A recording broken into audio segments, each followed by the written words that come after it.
کیا تم خیال کرتے ہو کہ غار اور لوح والے ہماری نشانیوں میں سے عجیب تھے؟ جب وہ نوجوان غار میں جا رہے تو کہنے لگے کہ اے ہمارے پروردگار، ہم پر اپنے ہاں سے رحمت نازل فرما اور ہمارے کام میں درستی کے سامان مہیا کر۔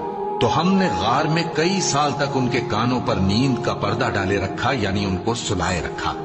پھر ان کو جگا اٹھایا تاکہ معلوم کریں کہ جتنی مدت وہ غار میں رہے دونوں جماعتوں میں سے اس کی مقدار کس کو خوب یاد ہے۔ ہم ان کے حالات تم سے صحیح بیان کرتے ہیں۔ وہ کئی نوجوان تھے جو اپنے پروردگار پر ایمان لائے تھے، اور ہم نے ان کو اور زیادہ ہدایت دی تھی اور ان کے دلوں کو مربوط یعنی مضبوط کر دیا۔ جب وہ اٹھ کھڑے ہوئے تو کہنے لگے کہ ہمارا پروردگار آسمانوں اور زمین کا مالک ہے، ہم اس کے سوا کسی کو معبود سمجھ کر نہ پکاریں گے۔ اگر ایسا کیا تو اس وقت ہم نے بے عقلی کی بات کی۔ ان ہماری قوم کے لوگوں نے اس کے سوا اور معبود بنا رکھے ہیں، بھلا یہ ان کے معبود ہونے پر کوئی کھلی دلیل کیوں نہیں لاتے؟ تو اس سے زیادہ کون ظالم ہے جو اللہ پر جھوٹ باندھے؟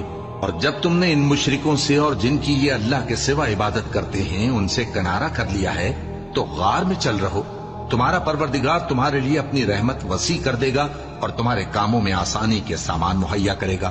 اور جب سورج نکلے تو تم دیکھو کہ دھوپ ان کے غار سے داہنی طرف سمٹ جائے، اور جب غروب ہو تو ان سے بائیں طرف کترا جائے، اور وہ اس غار کے کشادہ حصے میں تھے۔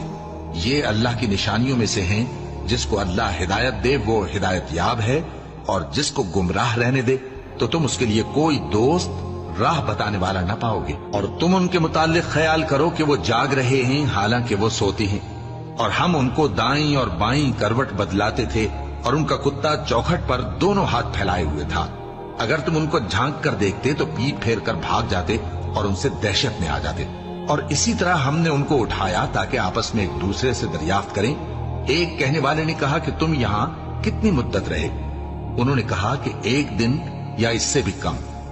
انہوں نے کہا کہ جتنی مدت تم رہے ہو تمہارا پروردگار ہی اس کو خوب جانتا ہے، تو اپنے میں سے کسی کو یہ روپیہ دے کر شہر بھیجو، وہ دیکھے کہ نفیس کھانا کون سا ہے تو اس میں سے کھانا لے آئے، اور احتیاط سے آئے جائے اور تمہارا حال کسی کو نہ بتائے۔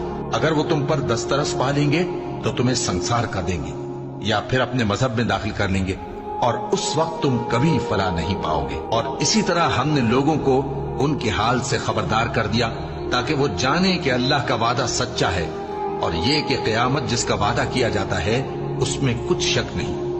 اس وقت لوگ ان کے بارے میں باہم جھگڑنے لگے اور کہنے لگے کہ ان کے غار پر عمارت بنا دو۔ ان کا پروردگار ان کے حال سے خوب واقف ہے۔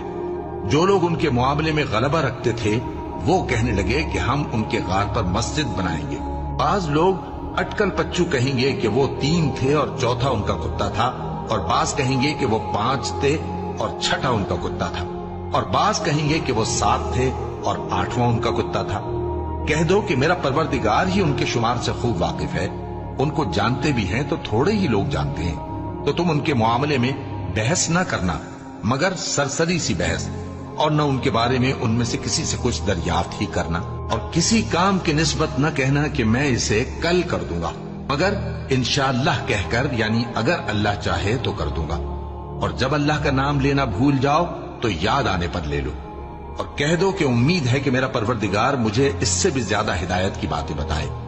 اور اصحاب کہف اپنے غار میں 9 پر 300 سال رہے۔